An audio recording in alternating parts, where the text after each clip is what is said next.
Hello student, चलिए शुरू करते हैं एक और नए लेक्चर को, जो कि डिफरेंशियबिलिटी के नेसेसरी एंड सफिशिएंट कंडीशन के बारे में है। इसके बेस पे हम कुछ एग्जांपल भी करेंगे इस लेक्चर में। तो चलिए सबसे पहले नेसेसरी कंडीशन देखते हैं। तो नेसेसरी कंडीशन डिफरेंशियबिलिटी की दी हुई है। Suppose that F Z equal to you plus I we and F dash Z not exist where Z not equal to X not Y not. Then first order differential you and we with respect to x and Y exist and at x naught y naught and satisfying ux equal to vy and uy equal to minus vx at x naught y naught पे। यानी इस statement में बोल रहा है suppose that F Z equal to you plus I v का कोई function है और f dash Z not exist कर रहा है where Z not equal to जहाँ z not x not Y not है। तब first order differential you and we with respect to x and Y exist होगा at x not Y not पे and satisfying और satisfy करेगा Cauchy Riemann equation U x equal to we Y and you Y equal to minus we X at x not Y not पर। ये differentiability की necessary condition है। चलिए sufficient condition को देखते हैं।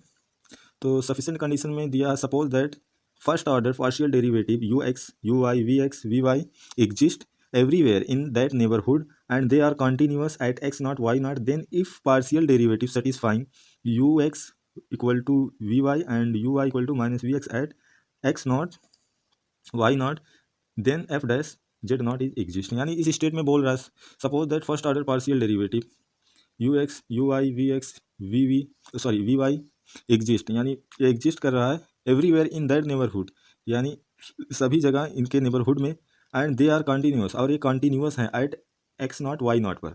Then if partial derivative satisfy Cauchy Riemann equation at x not Y not पर, जब ये काशी रीमान इक्वेशन सेटिस्फाई करेगा जो फंक्शन दिया रहेगा, then f dash Z not exist, तब f dash Z not exist करेगा। तो चलिए इसी के बेस पे कुछ एग्जाम्पल देख लेते हैं। तो क्वेश्चन है show that f dash Z not does not exist at any point if function दिया है F Z equal to Z bar f Z equal to x plus I x Y square f Z equal to z minus z bar f Z equal to e power z bar.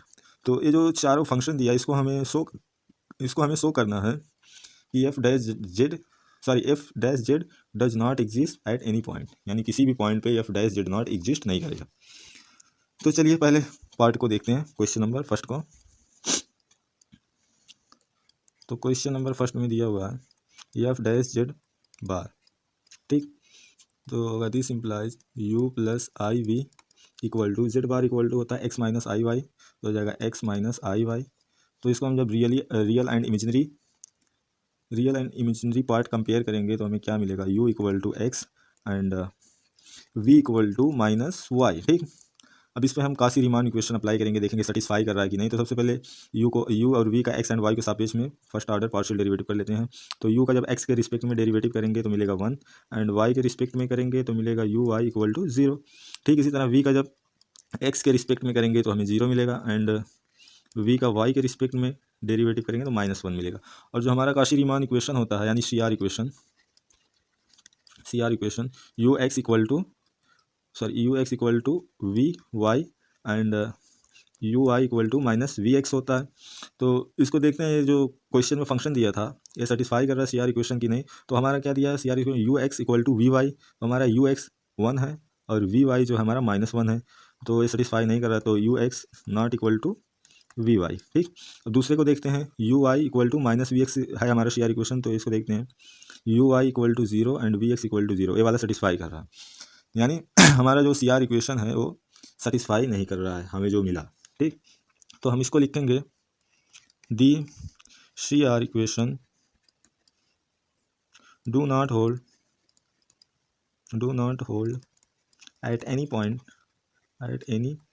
Point z belong C. यानी जो हमारा C R equation है वो किसी भी point पे hold नहीं होगा क्योंकि 1 है -1। therefore f dash z not exist या does not exist for any z belong c। यानी हमारा जो f डैश z है वो किसी भी पॉइंट पे एग्जिस्ट नहीं करेगा z बिलोंग c पे, ठीक। तो हमने शो कर दिया, हमें यही शो करना था f dash z not exist at any point, ठीक। अब चलिए दूसरे क्वेश्चन को भी देख लेते हैं।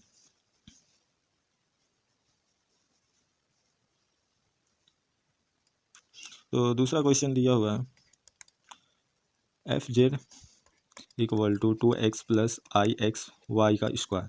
तो एफ जेड इक्वल टू होता है U plus I we equal to हो जाएगा 2x प्लस आई एक्स वाई स्क्वायर। रियल और इमेजिनरी पार्ट जब हम कंपेयर करेंगे तो हमें मिलेगा u equal to 2x and v equal to X Y square.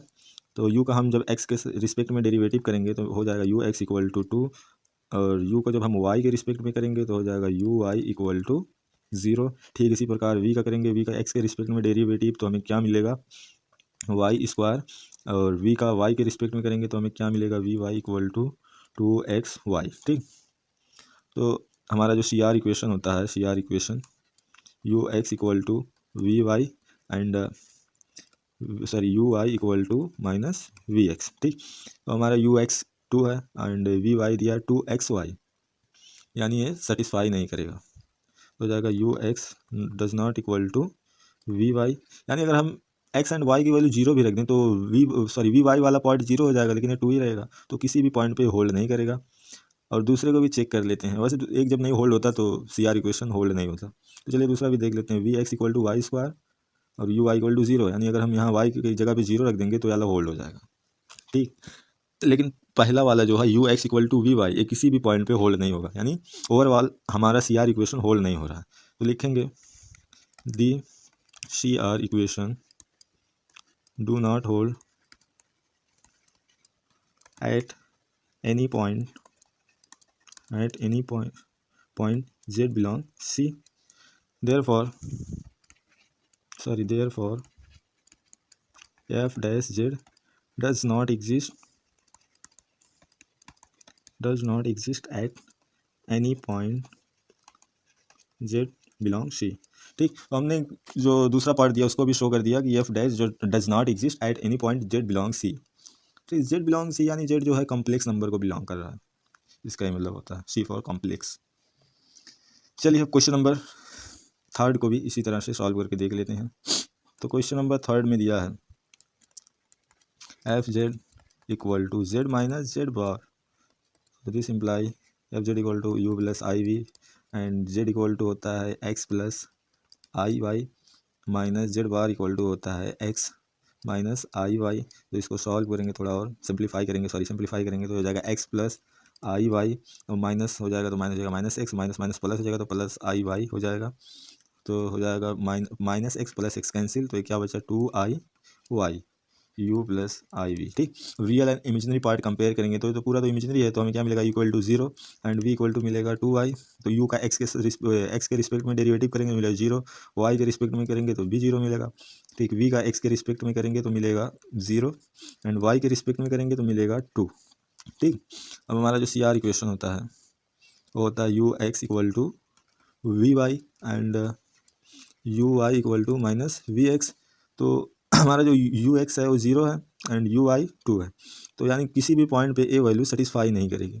तो क्या मिला u x does not equal to we Y, यानी CR इक्वेशन होल्ड नहीं हो रहा है। तो जाएगा the CR equation do not hold at any point z belongs C, therefore f dash z does not exist at any point z belongs C, यानी हमारा f dash z किसी भी पॉइंट पे एग्जिस्ट नहीं करेगा। ठीक, तो हमने क्वेश्चन नंबर 3 को भी शो कर दिया है कि एफ डैश एग्जिस्ट नहीं करेगा किसी भी पॉइंट पे, यानी f dash z does not exist at any point. F Z equal to e power z bar. तो जेड बार इक्वल टू आप लोग जानते हैं एक्स प्लस आई वाई, तो हो जाएगा, और एफ जेड को हम यू वी में चेंज कर लेंगे तो हो जाएगा u plus I we equal to e के power x minus i y. तो इसको और सिंप्लीफाई करेंगे तो हो जाएगा ई एक्स और हो जाएगा ई के पावर माइनस आई वाई। ठीक, यू प्लस आई वी। तो हम फार्मूला जानते हैं ई के power i theta equal to होता है cos theta plus i sine theta. अगर ई के पावर माइनस आई थीटा होता है तो हो जाएगा cos theta minus i sine theta. तो यहाँ पे क्या दिया है माइनस आई वाई, तो ये हो जाएगा ई के power minus i y equal to हो जाएगा cos y minus i sine y. तो ये जो वैल्यू है इसको हम इसमें रखेंगे तो ये हो जाएगा u plus I we equal to e के power x into cos y minus i sine y. Multiply करेंगे तो हो जाएगा ई के power x y minus e के power x i sine y. ठीक, अब real and imaginary part compare करेंगे तो हमें मिलेगा u इक्वल टू क्या मिलेगा ई के power x cos y and v equal to मिलेगा ई के पावर माइनस ई के पावर साइन वाई। ठीक, अब u को x के रिस्पेक्ट x एंड y के रिस्पेक्ट में डेरिवेटिव करेंगे तो u x equal to e के पावर x का डेरिवेटिव x के रिस्पेक्ट में ई के पावर x ही होगा तो हो जाएगा ई के power x cos y and u का y के रिस्पेक्ट में डेरिवेटिव करेंगे तो हो जाएगा u x और cos y का डेरिवेटिव हो जाएगा माइनस साइन y तो हो जाएगा माइनस साइन वाई। ठीक, इसी प्रकार v को भी करेंगे वी एक्स इक्वल टू तो हो जाएगा माइनस ई के power x sine y and v y equal to हो जाएगा माइनस ई के पावर x कॉस वाई। ठीक, अब इसमें हम देखेंगे अपना सी आर इक्वेशन सेटिस्फाई कर रहा है कि नहीं। तो C R equation equal to होता है you x equal to we Y and you Y equal to minus we x. तो हमारा यू एक्स है ई के पावर x कॉस वाई, ठीक, और वी वाई है माइनस ई के पावर कॉस वाई। तो यहाँ पे माइनस का फ़र्क है दोनों में। तो अगर हम y की वैल्यू मान लो 0 रख देते हैं तो cos 0 का मान 1 होता है, cos 0 का मान फिर भी माइनस रह जाएगा, यानी ये किसी भी पॉइंट पे होल्ड नहीं होगा। तो हो जाएगा you x not equal to we Y. ठीक, इसी प्रकार u Y equal to minus है तो ये भी नहीं होल्ड हो रहा है, माइनस ई के पावर x, यानी दोनों इक्वल है लेकिन हमें वी एक्स माइनस में चाहिए तो ये भी होल्ड नहीं हो रहा है। And you y not equal to minus we x. तो हम इसको लिखेंगे the C R equation do not hold at any point z belongs C. Therefore f dash z does not exist at any point z belong C। ठीक, तो भी prove कर दिया कि ए भी किसी भी पॉइंट पे एफ डैश जेड इसका जो है एग्जिस्ट नहीं होगा। यानी जो क्वेश्चन नंबर 4 में दिया f Z equal to z power e power z bar, इसको भी हमने प्रूव कर दिया कि ए भी किसी भी पॉइंट पे इसका डेरिवेटिव यानी एफ डैश जेड एग्जिस्ट नहीं होगा। ठीक, तो चलिए आज के लिए इतना ही, मिलते हैं नेक्स्ट वीडियो में।